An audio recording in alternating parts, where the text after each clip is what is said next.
Afternoon class. So before ta mo proceed to our discussion is na ko yung picture. So can you guess kung asa ang ordinary plastics? Okay, and then the rest is mga biodegradable and bioplastics. Our topic for today is all about the bioplastics and fish packaging. Pero nag-focus sa application yun diya. So our topic for today is all about applications of bioplastics in fish packaging. So first is bioplastics are used as sustainable food packaging. So natawag siya og sustainable tungod kay instead nga magamit kag ordinary plastics, why not magamit ta og bioplastics or biodegradable. Pag biodegradable is recyclable. So daha pa lang is nakasustain na siya for food packaging. And next is commonly applied in seafoods and fish product. So it is also helps to maintain freshness and reduce waste. So the container and trays are made from biodegradable materials such as PLA and starch-based plastics. Gigamit siya for fresh fish display and frozen seafoods packaging. So mo na makita nato sa mga kuan. Dili lang dahil siya nakatabang to protect the product inside, but also naghatag sad siya og aesthetics or naghatag siya kagana mo nang pwede nimo siya pang display. And also is used for food storage and transport. So importante sad siya kay bisan pa og ibiyahe nimo siya og layo, bisan pang ibiyahe nimo siya sa kalayo, ang ginaprotektahan gyapon niya ang product inside sa packaging. Bisan pag unsa na kalayo, pag abri nimo sa packaging, maura jud gyapon na siya nga dili siya ma-damage, dili siya magka-contaminate.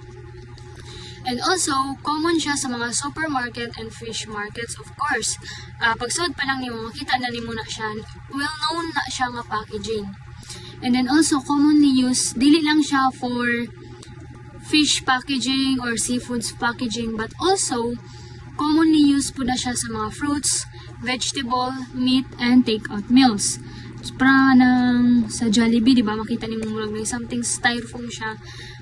Dili lang dahil siya kay para sa mga mga fish packaging, but also sa mga take-out meals. And also, gaan lang siya and eco-friendly. Next is how container help fish packaging. So, it also helps to prevent physical damage, just like what I've said. Tungod sa container is naprotektahan niya ang physical mismo sa product inside. And also, it keep fish clean and organized. Kay tungod sa container, bisan pa og kanang gibiyahin nimo siya layo, bisan pag kanang giun sa nimo pagka-plaster, pag abri nimo hinlo og maura jud ang aplastada ang nakabutang sa product inside, and also helps para ma-maintain iyang freshness and reduce use of petroleum plastics, just like what I've said gaina nga instead nga magamit kag mga ordinary plastics mo ni imuhang gamiton, which is ang bioplastics or biodegradable. And bioplastic felts and wrap. So, ang kalahian lang nila is ang gaina nga container and trays is katong ang containers na itaklob, ang trays dili. Ang kalahian nila kay ang katong container is dili nimo makita ang product inside tungod sa iyahang color, di ba, puti.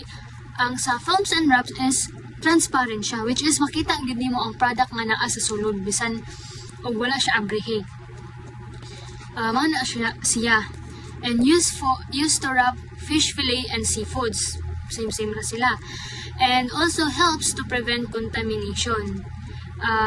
Ma-prevent mo kay naprotektahan mo siya kay close ra siya kaayo kay once magud maambre siya or mabustutan siya gamay, then masudlan siya og mga oxygen or mga bad bacteria, manay mahitabo nga mag-contaminate siya or madaot jud siya. And also it helps to reduce moisture loss tungod kay sa ka-close niya ang moisture is dili mo gawas or dili mo hungaw, naalang jud siya sa sulod sa product inside.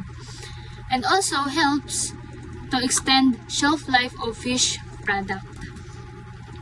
Example of film and fish packaging is mo ni siya una nga picture mo na ang seaweed based edible films, Ay ikaduha is mo na ang chetosan coating for fish fillet, and then mo ni ang PLA films for frozen seafood. So mo na yung mga kadalasan nato makita like kanang sa shrimp, di ba, kanang kini diri isa ka kilo na ni siya nga packaging diri, then diri nga kanang isda isa na po ni siya ka kilo diri nga na.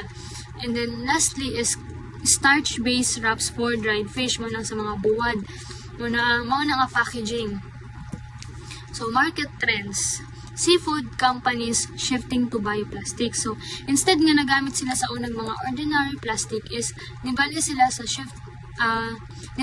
sa bioplastics, which is naprotektahan nila ang environment sa mga air pollution nga nag-cause sa mga ordinary plastic.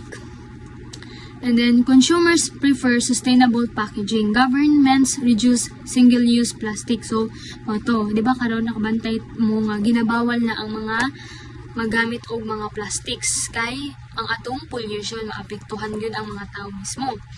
And then, also, eco-friendly packaging is demand na gid siya ron. Then, future potential in fish packaging, better preservation technology, more affordable production, wider use in seafood industries, and also helps para ma-reduce nato ang mga ocean pollution. Dili lang di ay ang ordinary plastic is nag-cause of air pollution but also sa ocean pollution. So sa may mahitabo pag magka-ocean pollution, maapektuhan ang mga isda sa sulod. Maapektuhan ang mga isda sa ilawom sa dagat. So sa may mahitabo, mga matay sila. So kita mismo nga tao, di ba atong kinahanglan is isda, wala na tayo makuha nga isda tungod kay nangamatay na sila. Then conclusion is bioplastics are useful in fish packaging, and it is also help to preserve seafood quality and reduce environmental pollution, just like what I've said gaina nga ma-reduce na to kay instead nga nag-cause siya og pollution, pero by the help of biodegradable ma-prevent na to na siya, and also support sustainable food packaging. And that's all.